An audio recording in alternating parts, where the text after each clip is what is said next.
I never considered myself a vengeful person. Petty? Maybe. Creative? Absolutely. But not vengeful. At least not until the Thornberrys opened their perfectly lip-glossed mouths at my pool party.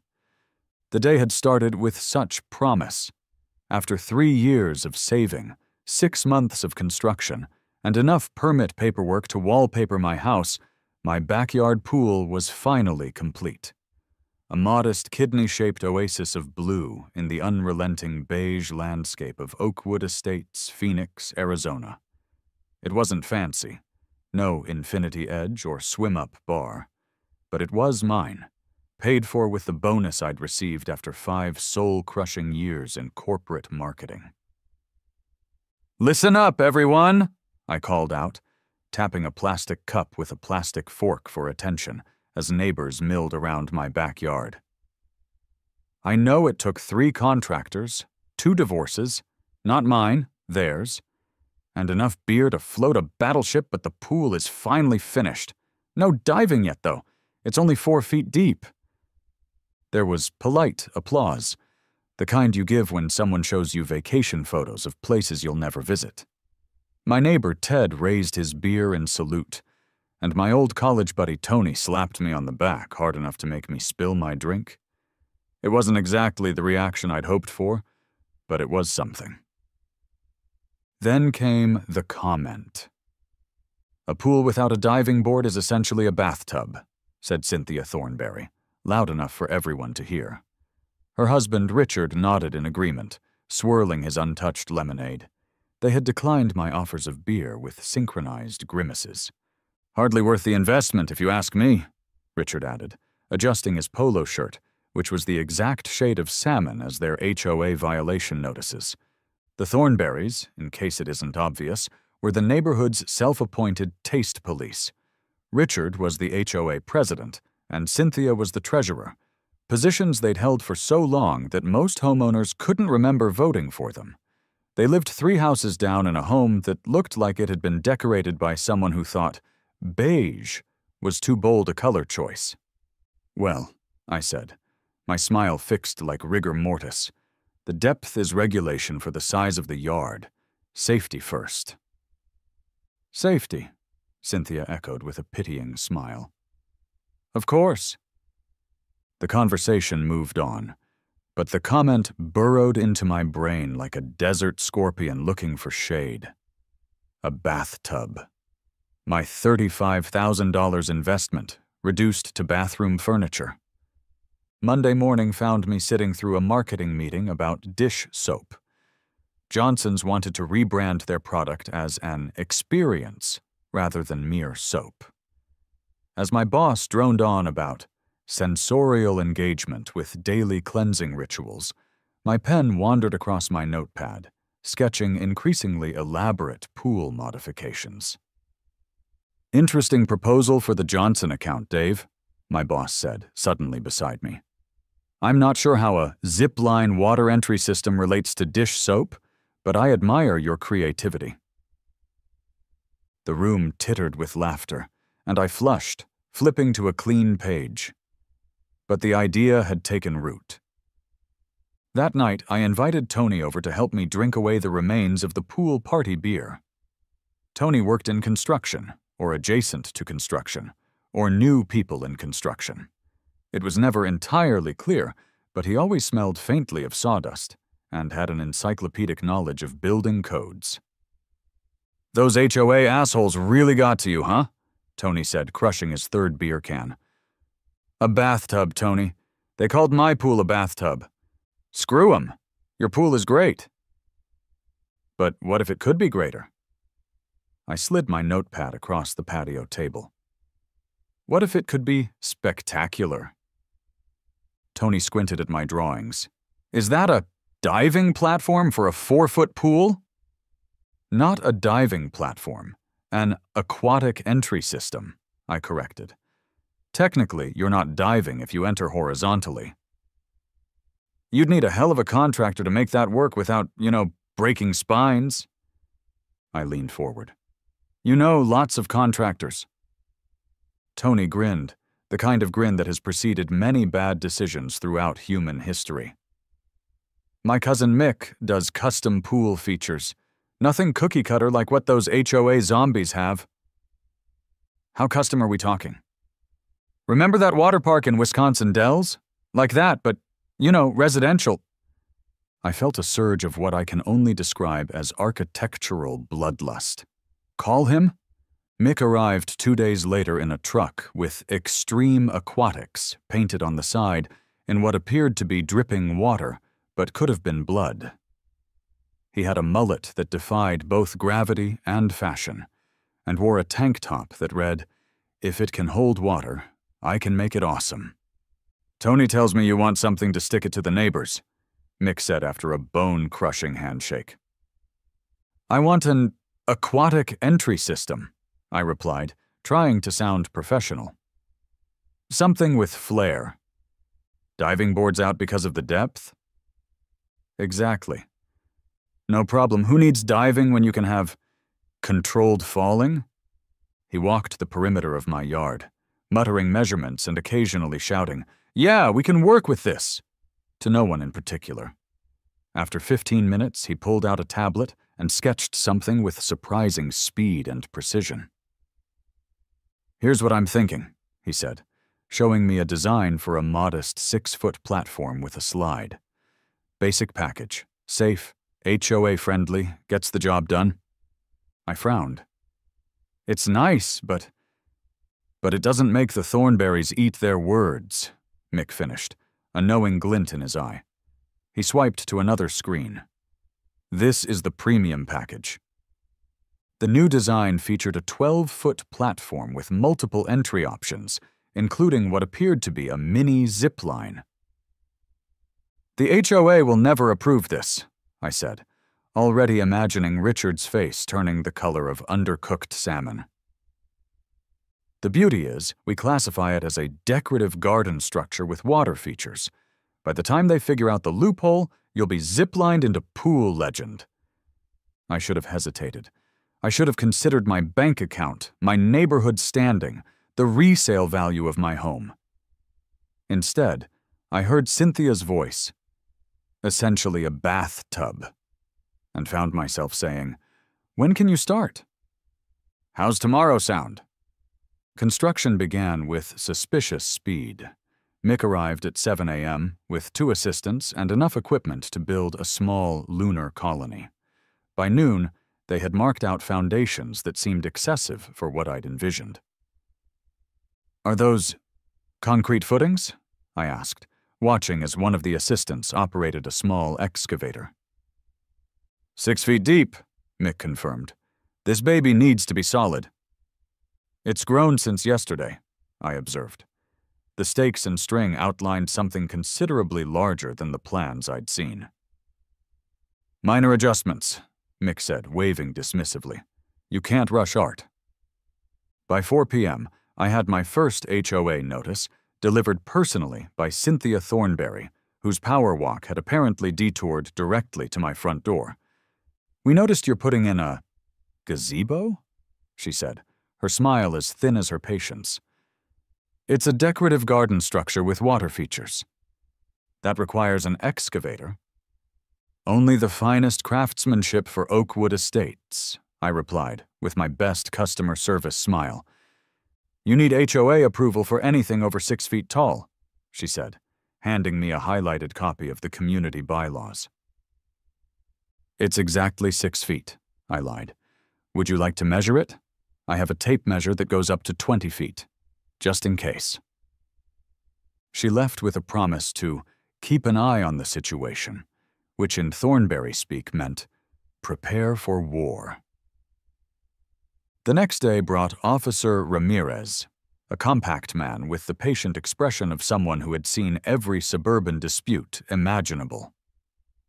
"Sir, we've received complaints about unauthorized construction," he said, notebook in hand. "Something about excessive noise and possible code violations?" "I have permits," I said, waving Tony's cousin's contractor license, which looked suspiciously like it was printed at Kinko's that morning. "And this structure is for birdwatching," I said. "Aquatic birdwatching. In Phoenix?" "I'm very patient. Officer Ramirez looked at the growing skeleton of what was clearly not a birdwatching platform, then back at me. Mr. Winters, I'm going to pretend I believe you, and you're going to make sure whatever this is meets code. Deal? Deal! As he walked back to his cruiser, I could have sworn I heard him chuckle. By week's end, the platform had somehow grown to 15 feet, and now featured not just the zipline, but a water cannon operated from the platform, LED lights for night aquatic entry, and a sound system that played Danger Zone every time the zipline was activated. Dad, normal divorced dads just buy sports cars, said my daughter Emma during her weekend visit. At 16, she had perfected the art of the exasperated teenager, but I could see the reluctant amusement in her eyes. This is better than a sports car, I replied, showing her the remote control for the water cannon. This is architectural revenge. I love you, but you're insane. She hugged me anyway. The neighborhood kids had started gathering at the fence to watch construction, giving me thumbs up when their parents weren't looking. I was becoming something of a suburban folk hero, which did nothing to discourage my escalating vision. Mick, sensing he had found a kindred spirit, or at least a willing checkbook, brought in his associate Dwayne, who specialized in aquatic entertainment technology. Your entry platform lacks pizzazz, Dwayne announced after a thorough inspection. He wore mirrored sunglasses and had the deep tan of someone who spent his life around pools, but never in them. You need theme elements. What kind of theme elements? How do you feel about a pirate ship facade with a working plank? I felt my credit card weeping softly in my wallet. Tell me more. As construction continued, the neighborhood divided into factions. Younger families thought I was a hero, bringing some excitement to our cookie-cutter community. Older residents, led by the Thornberrys, wanted me stopped at all costs. Anonymous plates of cookies appeared on my doorstep with notes saying, "Keep building." I received cease and desist letters decorated with frowny faces. The now 2-story aquatic entry platform was completed in a burst of activity that involved 3 all-night construction sessions and enough energy drinks to power a small city. It featured the zipline drop into the pool, a pirate-themed second level with a telescope aimed conspicuously at the Thornberrys' yard, a crow's nest with a Jolly Roger flag, water cannons that could pivot 180 degrees, covering most of my yard and, theoretically, the fence line. It's beautiful, I whispered, staring up at my creation as Mick and Dwayne stood proudly beside me. It's a masterpiece, Mick agreed. Probably our best residential work. That's saying something, Dwayne added. Remember the mini volcano hot tub in Scottsdale? I hosted an inspection party for the neighbors that weekend, carefully not inviting the Thornberrys, but making sure it was timed during their evening walk. Word spread quickly, and by 7 p.m., my backyard was filled with neighbors clutching beers and staring in awe at what I had wrought. Ladies and gentlemen, I announced from the crow's nest, witness the future of suburban aquatic entertainment. Tony demonstrated the zipline while wearing swim fins and a snorkel, gliding through the air to Kenny Loggins before splashing into the pool to wild applause. The Thornberrys watched from the sidewalk, their faces a study in outrage as they furiously tapped on their phones. Officer Ramirez returned the next day, this time with his sergeant, a towering woman who looked like she smiled once in 1997 and decided against making it a habit. Mr. Winters, we meet again, Ramirez said with the weary tone of a man who knew this wouldn't be his last visit. Officer Ramirez, care for a demonstration of aquatic entry? Sir, the sergeant cut in, we've received multiple complaints about noise, possible structural hazards, and something about intentional water projectiles crossing property lines. Would you believe my water cannons misfired during calibration? No, she said flatly. Fair enough. They issued warnings about noise ordinances and water conservation. But as they were leaving, the sergeant asked quietly for Mick's contact information. For my brother-in-law's pool, she explained. Nothing fancy, maybe just a small water cannon. 3 days later, I was summoned to an emergency HOA meeting at the community center. The Thornberrys had prepared a PowerPoint presentation titled Neighborhood Hazards and Eyesores, a case study. It featured multiple photos of my creation, each one marked with red circles and exclamation points. The bylaws clearly state that all structures must maintain the aesthetic integrity of the neighborhood, Richard said, using a laser pointer to highlight particularly offensive aspects of my aquatic entry platform. Show me where it says no pirate ships, I replied from my designated hot seat. It's implied in Section 7, Paragraph 3, Cynthia almost shrieked, her perfect blonde bob trembling with indignation. Nothing that awesome is implied anywhere in your bylaws. I've read them, twice, while on my crow's nest. The meeting erupted into chaos when Mrs. Abernathy, who had to be at least 80, stood up and declared, I think it's wonderful. Reminds me of Coney Island in the old days. I left the meeting having somehow been appointed to a new Architectural Review Task Force, which I suspected was the Thornberrys' attempt to keep me busy with paperwork. What they didn't know was that I had already submitted the paperwork to run for HOA president next term on a pro-aquatic freedom platform. Feeling unstoppable, I hired Mick's other cousin, Vince, who specialized in underwater features. What your setup needs is jets, Vince said, peering into my pool with the intensity of a man contemplating the secrets of the universe. Underwater jets that create a cushioned landing zone. Is that safe? I asked, suddenly concerned about the actual humans who would be using my masterpiece. Define safe, Vince replied, which was not as reassuring as he perhaps intended. The installation of the jets required draining the pool, which coincided with a surprise HOA inspection. I was cited for inappropriate pool maintenance, despite the active construction.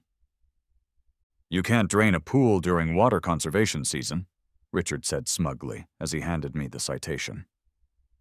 It's not being drained, I replied. It's being upgraded. To what? A splash pad for your midlife crisis? I smiled serenely. You'll see. The next salvo came in the form of a certified letter from the HOA's lawyer threatening legal action for multiple violations. Tony's brother-in-law, a semi-retired attorney who worked primarily for beer and stories he could tell at parties, looked it over at my kitchen table. They have some valid points about structural safety, he said, circling sections of the letter with a highlighter. But their main argument is that it decreases property values. And 3 houses on your street just listed at 15% above market with ads mentioning proximity to innovative neighborhood water features. I slid a beer across the table. So what you're saying is... What I'm saying is they're on shaky legal ground, and they know it. That's why they're trying to intimidate you. Despite the legal threats, I proceeded with plans for the official Captain Dave's Aquatic Adventure Platform grand opening party. I sent invitations to everyone in the neighborhood, including the Thornberrys, with a handwritten note saying, pirate costumes optional but encouraged. Half the neighborhood showed up, along with Officer Ramirez, off duty, and his kids, who immediately claimed the crow's nest as their territory. We had a proper ribbon-cutting ceremony, with Emma doing the honors while I beamed like a proud parent, which technically I was, just not of the monstrosity behind me. I still think you're nuts, Emma whispered as we posed for photos. But this is actually kind of amazing. The party was in full swing when the city inspector showed up, clipboard in hand and doubt in his eyes. The Thornberrys stood at the edge of my property, watching expectantly. Mr. Winters, the inspector said. "I'm here about some concerns regarding your recent construction." "Of course," I said cheerfully. "Let me give you the grand tour." To everyone's surprise, especially mine, the inspector was impressed with Mick and Dwayne's craftsmanship. "I've seen professional water parks with worse construction," he said as we stood on the second level. "The permits are creative, but the structure itself is sound. You've actually exceeded code requirements in several areas." I spotted Richard and Cynthia leaving in a huff, but the true moment of victory came an hour later, when their teenage sons, Brandon and Tyler, were caught using the Zipline, having snuck into the party through the Johnsons' yard. "Please don't tell our parents," Brandon begged when I found them hiding behind the pool shed, dripping wet and grinning. "Your secret's safe with me," I said, handing them towels. "But you guys are welcome anytime. Through the front door." The following week, I received a formal request for a meeting from the Thornberrys. I agreed on the condition that it take place on the second floor of my aquatic entry platform. They arrived precisely on time. Richard in a full suit despite the 95-degree heat, Cynthia in a tennis outfit that suggested she had more important places to be. "This feud has gone on long enough," Richard said once we were seated at the small table I'd installed near the Zipline launch. "I agree," I replied, offering them lemonade, which they declined. "Your move." "Our boys won't stop talking about your installation," Cynthia said, the word installation carrying the same tone most people reserve for infectious disease. "They're saying we're ruining their social lives by fighting this." "Sounds rough. We're willing to amend the HOA bylaws to specifically allow your structure," Richard said, "if you'll agree to 3 conditions. The conditions: limited operating hours, no danger zone before 9 a.m. or after 8 p.m., a professional safety inspection, at the HOA's expense, and my withdrawal from the HOA president race." I pretended to consider the offer, though in truth being HOA president sounded like torture. "Counteroffer," I said. "The platform becomes a neighborhood amenity with scheduled hours, the HOA helps fund safety upgrades, and I don't run for president but instead become the head of the newly formed Neighborhood Recreation Committee." "What would this committee do?" Cynthia asked suspiciously.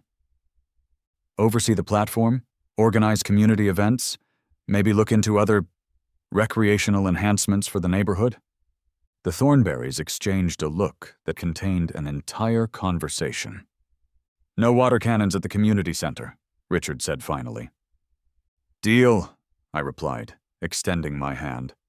We shook on it, and just like that, the great aquatic platform war of Oakwood Estates came to an end. 1 year later, my aquatic entry platform had become the neighborhood's pride and joy. Property values increased by an average of 12%, and 3 other HOA communities had sent delegations to study our innovative approach to community recreation. Officer Ramirez brought his family over regularly, and his kids had developed an elaborate pirate game that involved defending the platform from imaginary sea monsters. The Thornberrys' sons worked as safety monitors during community hours, positions they took with surprising seriousness. And Richard and Cynthia, while never quite warm, had developed a grudging respect for me, or at least for the way my creation had unified the neighborhood. Emma, during her summer stay before college, observed the transformation from my patio. "You know, Dad, normal people would have just installed a better pool." "Normal is overrated," I replied from my captain's chair on the second story. As if to punctuate my point, Tony ziplined into the pool while dressed as a pirate, shouting "Cannonball!" despite it technically being a zipline entry. The crowning moment came during the 1-year anniversary party, when Richard and Cynthia finally took their first zipline rides after much coaxing from their sons. Richard went first, still in his business suit, his expression transitioning from terror to exhilaration in the 3 seconds it took him to hit the water. Cynthia followed, somehow managing to keep her hair perfect through the splash. "I hate that this is actually fun," she said as she emerged from the pool, accepting the towel I offered. "Welcome to the deep end of life, Cynthia," I replied. "No diving necessary." She actually laughed. A genuine laugh, not the polite titter I'd heard at HOA meetings. And in that moment, standing beside my ridiculous 2-story aquatic entry platform with a zipline, surrounded by neighbors who had become friends, I realized that sometimes the best revenge isn't about making others look foolish. It's about creating joy where there was none before. Though the water cannon accidentally spraying Richard's suit as he dried off didn't hurt either.